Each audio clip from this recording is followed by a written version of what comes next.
Hi everybody and welcome.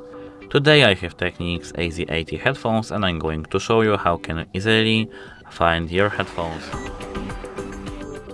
First we have to open Settings app and then we have to click Connected Devices.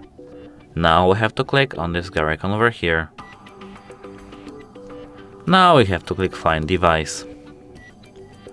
Now we can bring our left headphone and right.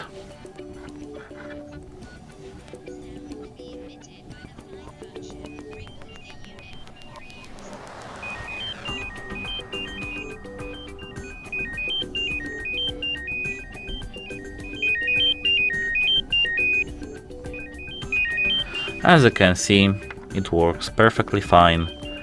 That's it. Hope it helps you. Goodbye.